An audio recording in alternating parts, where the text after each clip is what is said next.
The smashing machine inspired me to come up with a new term, and that's an IKEA movie, where all the parts are there, but you have to assemble them yourself, instead of being able to sit back and just enjoy a fully formed narrative. So yes, all the parts are there. A fabulous performance by Dwayne Johnson, a powerful message about the pressures that men face and how they handle them. And then also a look at the early days of professional wrestling and mixed martial arts. It's all there, but I had to put it together myself.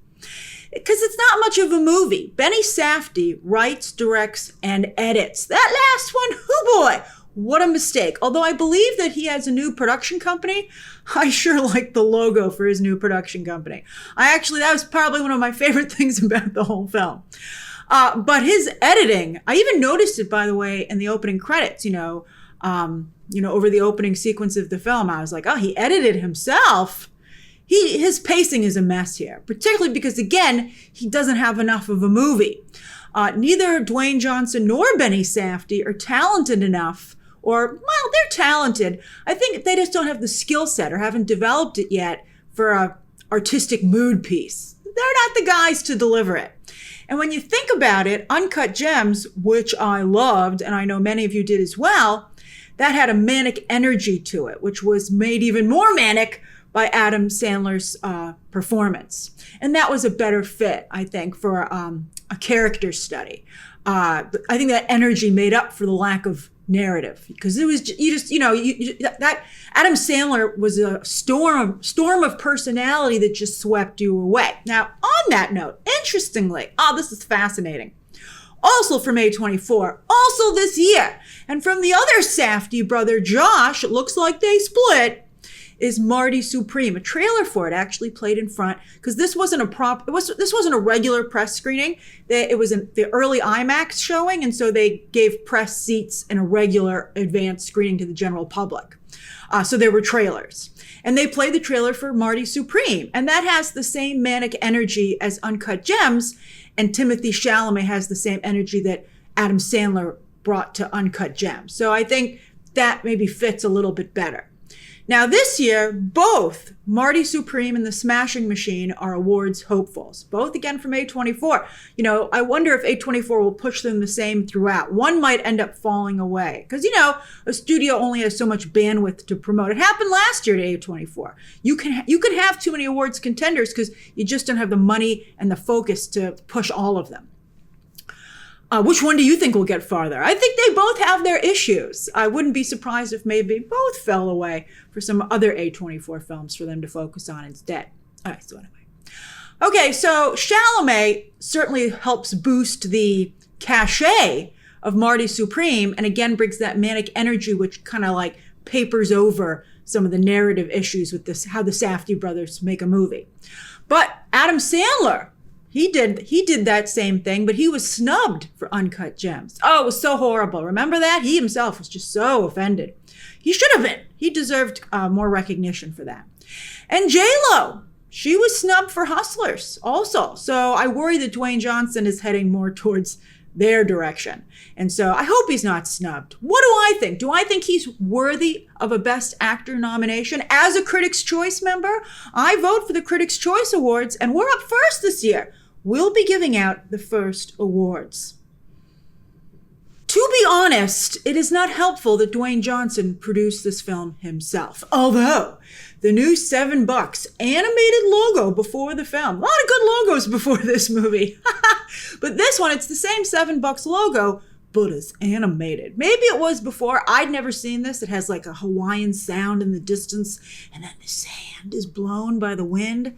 Oh, it was beautiful. And it gives the impression that $7 has taken itself more seriously, like Dwayne Johnson is. That's his production company, by the way, if you didn't know that. But it's better when someone else picks you to level up, rather than picking yourself. You might be like, well, isn't that great? Well, here's the problem. Like, from an awards perspective, the issue is that nobody believed in Dwayne Johnson, that he could be a serious actor. Instead, he believed in himself, and he did it himself. And since he's already so successful, it's not very sympathetic from an awards narrative, right? A good awards narrative is about humbling yourself, like Lady Gaga, she hurt herself with that line that she kept repeating again and again and again, but she didn't produce A Star Is Born. Bradley Cooper believed in her. And I think that makes a big difference. But I gotta tell you, I'm gonna vote for Dwayne Johnson anyway for the nomination. I don't really know if he should win. Let's see who his competition is, but I think he deserves to be nominated. I do think that he does a great job, particularly towards the end of the film when when they show you the real Mark Kerr and you're like, oh wow, he is like that. I'm also impressed with Dwayne Johnson putting himself out there like this. And I like the message his character embodies. And then here's a big one. I just like Dwayne Johnson personally, and I want to see him succeed. I voted for Adam Sandler too. But, so I'm one vote. So we'll see if other people like Dwayne Johnson as much as I do. Another problem the Safdie brothers have is stunt casting. Julia Fox, she got some recognition for Uncut Gems, deservedly so, I think. But for the most part, I think she made people not take the film as seriously. Mr. Wonderful, not a great look for Marty Supreme. I predict that hurts that film and keeps from being taken seriously. And then here, while he's a real-life mixed martial arts fighter, Ryan Bader is a barely passable actor. He kind of looks like the Safdies. I was wondering if he was related to them because they like to put themselves in their own projects. And I think it's Benny Safdie. He's like becoming somewhat of a somewhat legitimate actor. So anyway, it's a real disservice here to Dwayne Johnson, who's trying to up his game as an actor, to give him a subpar scene partner. You want a really good scene partner, especially if you yourself are a little weak in that area, to challenge you, to inspire you to excel, and to be kind of a safety net when you, as an actor, drop the ball a little bit. Emily Blunt serves that very purpose here in her own scenes with Dwayne Johnson, and both of them look better as a result. It's just hard to take The Smashing Machine seriously as a movie with Ryan Bader smack in the middle of so much of it. You're like, that guy can't act. What's he doing here? I'm already trying to believe that Dwayne Johnson can do serious acting. You can't ask me to believe in two people, especially because that Bader guy's not doing it. It's just, I guess that's also like tip the scales in the side of bad acting instead of like great acting, I think maybe the idea was maybe Dwayne Johnson was like, if we put someone really bad opposite me, it'll highlight what a good, I'm like, no, it didn't work. It pulled you down. It was not good. So Ryan Bader's horrible acting and the very slow pacing and lack of narrative, like again, there just wasn't enough story there. I'll be honest with you, even though I like this movie overall, especially that's a great way to review a movie. In hindsight, I think you'll really appreciate it. But while I was watching it, even though I was in a movie theater, I'd say about halfway through to 2/3, I started to the urge to take my phone out was palpable. So I know that's a real faux pas. I didn't do it, but it's of course a real faux pas in the theater. But maybe one of the reasons people do it more and more these days is that movies have some issues and people are bored. However, to this movie's credit, another thing that makes it difficult to watch is how brutal the movie is. It does not shy away from the violence, not just of professional wrestling and mixed martial arts fighting, but in the early days of those sports when there wasn't enough regulation. You were like, that referee should be sued, or the people who were behind this fight should be sued. As the sport, though, also tried to make a name for itself, allowing things, therefore, to happen that it shouldn't have in the name of ratings. Several times I had to look away. And sometimes I even looked away in advance because I knew what was coming would be really bad. Not only what was on screen, but the sound design really, really hammers it home. Hearing the bones crack, the force of the blow, it was tough to take. Because not only was it scary, but it was also absolutely heartbreaking. This is a very sad movie.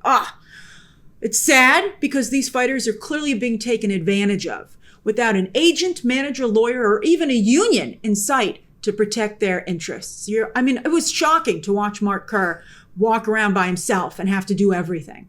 And talent has very little power in negotiations because, they want to be liked and they're desperate for the gig, right?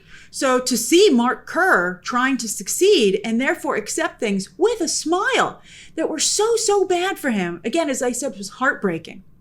And then the other very sad aspect about the movie is how alone Mark Kerr was, which is ironic. I thought about this multiple times while I was watching the movie, because on the flip side, Dwayne Johnson has, and this is one of the best things about him, and it's surely one of his secret weapons, he has a huge team that he's assembled around him. Heck, he's still business partners with his ex-wife. She's a producer on this movie.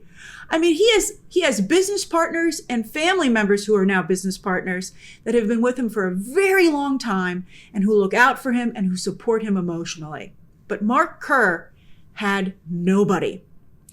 And he still was going for it. Good for him, because not everybody has somebody. It's very hard to do what Dwayne Johnson has been able to do. All right, so on that note, I want to talk about this movie's message about men. So obviously, I'm viewing this movie as a woman, but I am very curious to see how men react to the film. And I think it could be something that's quite moving to them. I wish the movie, Dwayne Johnson's talking all about, the movies he wished he could have made. But instead, because he's such a type A guy who strives so much to succeed, he should be pushing that this was the film is about, because I think it would really speak to a lot of men. And as a woman, I feel it gave me some refreshing insight into the male psyche. Because no mistake about it, men are in a particular crisis moment these days. But it's always been tough to be a man. Not only are there tremendous pressures to succeed and to be the breadwinner, but society has made it taboo for men to show weakness or to ask for help, and is rarely sympathetic towards men, right? So men end up with this perfect storm of problems imposed on them, but then mixed with the problems they create themselves as they try to deal with the first set of problems. So you're like, what a mess, but you feel bad because it's not a mess. Well, it's not, it's like there are so many things at play. And the smashing machine is very sympathetic to Mark Kerr. No toxic men here. He is very sympathetic and vulnerable.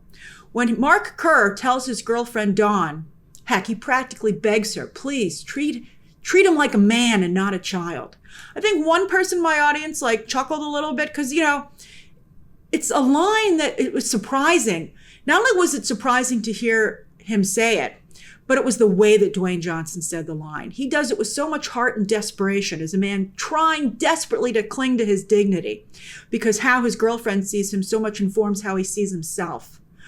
That it really makes you understand where that sentiment comes from. And Hollywood often in the past has framed that as a toxic thing to say. So to see it flipped around as a sympathetic request with real meaning and coming from a real place, an understandable place, I think is really amazing. And Dwayne Johnson did that with his acting. Good for him. On the flip side, Emily Blunt comes across often as the girlfriend from hell. I mean, at some points in this movie, you're just like, this is really bad. At one point, though, she does give Kerr a gift that is so truly moving that because this is a true story, there must be more to her than the film portrays. I mean, unless someone else gave her the idea. But it was like, it was an incredible gift. But here she's very one-dimensional. I mean, it is Kerr's story, but she's such a big part of it, and her behavior sometimes comes across as so unhinged.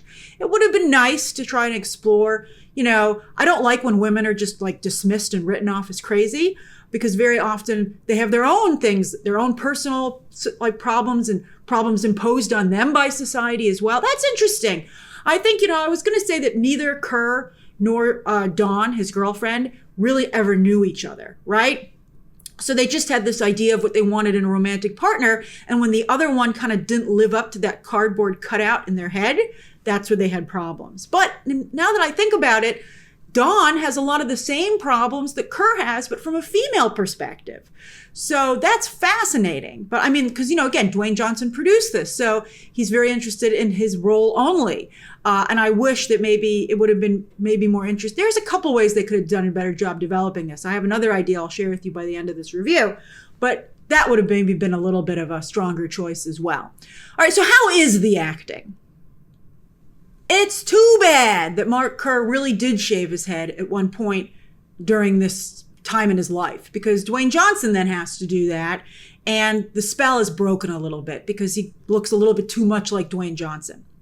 Before that, I mean, the wig makes a big difference. We told him to wear a wig for Black Adam, but that with the prosthetics and his performance, he really does lose himself in the role of Kerr. At points, it seems maybe a little much, or like he's overacting, which is why it's so important. Maybe they should have done that in the beginning of the movie, to be honest with you, because nobody's familiar with Mark Kerr. Or, I mean, most people aren't, and that's one of the points that the movie makes, that people should know who Mark Kerr is because of how important he was to the current really popular wrestling and mixed martial arts professions. But anyway, when you see the real Mark Kerr, you're like, oh, wow, the guy was like that. And Dwayne Johnson actually is doing a fantastic job portraying him. What sometimes makes Kerr seem a little fake is that he puts himself under so much pressure, personally and professionally, that he can never relax. And he's always posturing. But this is where it's fascinating. He's really not posturing for other people. He's posturing for himself, willing himself to be the man that he wants to be. So on that note, another great thing about this movie is that it's also about coming to terms with losing. In a world, particularly for men, that is so hyper-focused on winning, that they make about winning, the reality is that if you're always playing the game, you can't win every time. So what are you going to do when you do suffer a loss? How are you going to deal with that? And that's another really important part of this movie that I think is an important message for everybody, but particularly for men. Particularly, as I said again, in this obsessed culture we have with winning. What do guys often say, like when the social media and stuff like that? I think even Charlie Sheen said it, right? Winning, like it's just really interesting. I think Dwayne Johnson has more work to do in fully becoming a serious actor, but this is a really strong first step onto that path. And I think he does a nice job here. I also want to add that it's very brave of him to play someone with a substance abuse issue that involves injections, particularly because, let's just say, of all the talk there is about steroid use and wrestling in real life. So to see him doing those scenes, as I said, he's really putting himself out there here. Emily Blunt always does a nice job, and she does a nice job here. But I do have to say she never really transforms into the type of woman that Dawn Staples was. Like Marissa Tomei back in the day, right? Like she really, truly transformed and made that character leap off the screen. Here, Blunt always comes across as an actress playing that type of woman instead of actually being that type of woman. But she has a great relationship with Dwayne Johnson in real life, and I'm sure that's one of the reasons she agreed to do this, to be supportive of him. And I'm sure it helped him in his scenes. Their scenes together are the best in the film. And I think she gives the project a lot of much-needed cachet. I mean, again, if Bader's role had gone to an equally established and respected actor, I think that would have helped the movie so much more. It would have balanced it out. It would have put, literally would have balanced it out, because you would have had the home life scenes with Emily Blunt and then the professional scenes with the other wrestlers, which Bader really anchors. Bas Rutten, he's also a former professional fighter who actually coached Kerr in real life and plays himself in this movie. But he's had many years of, acting experience. He can't play somebody else, but he's very good at being on camera. And so therefore, he does a good job. As for the fighting in the film, not only, again, is it shockingly realistic, but I really liked seeing how the sports, these two, wrestling and mixed martial arts really got their start in Japan, which I did not know. That was really interesting. And it's also fascinating to hear Kerr describe mixed martial arts as ancient forms of fighting that have been around for thousands of years, being tested against each other, right? That was actually, he made me actually more interested in the sport. And the beautiful simplicity of two men entering an arena, it's just them and their fighting skills, and seeing who is the better of the two. And the love and the roar of that crowd, just the primal support that they feel for you and the whole endeavor. I mean, Kerr is 100% serious when he describes this, and he makes you take it seriously.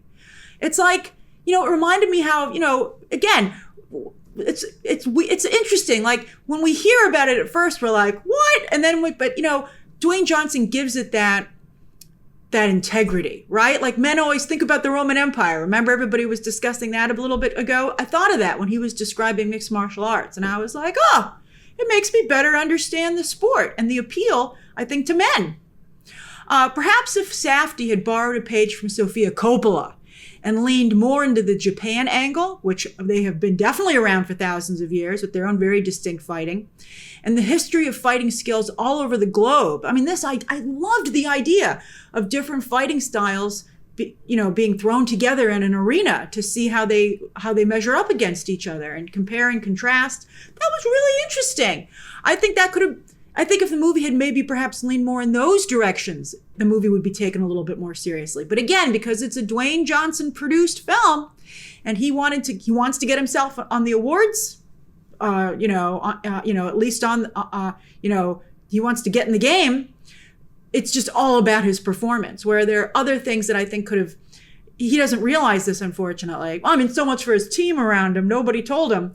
But it would have been, I mean, that's what Benny Safdie's supposed to do. But it would have, I think, just made it a better film. And therefore, I think it would help his performance and how his performance is perceived. So, yeah, but anyway, they didn't do any of that. All right, so I still think The Smashing Machine is worth seeing for Dwayne Johnson's performance alone. And when you see Kerr at the end, I mean, it really is beautiful. And then also for these really interesting messages, especially because now I've told you to look for them, which is what the ad campaign for this movie should be doing. I think I had to figure it out while I was watching the movie instead of, I think they should have set it up better at the beginning so that you don't want anyone just to enjoy your movie in hindsight. You wanted them to enjoy it while they're watching it. I don't know if you need to see it in the theater, but I do think it's worth checking out. I think it's worth checking out. I really do. And we'll see how it fares during awards season. It is kind of in a race with Marty Supreme. And they're a little bit similar movies too, I think, which is interesting. All right, so that's my review of The Smashing Machine, which hits theaters October 3rd and enters the awards race. Share your thoughts down below, subscribe today, and of course, as always, you can check out some more videos right now.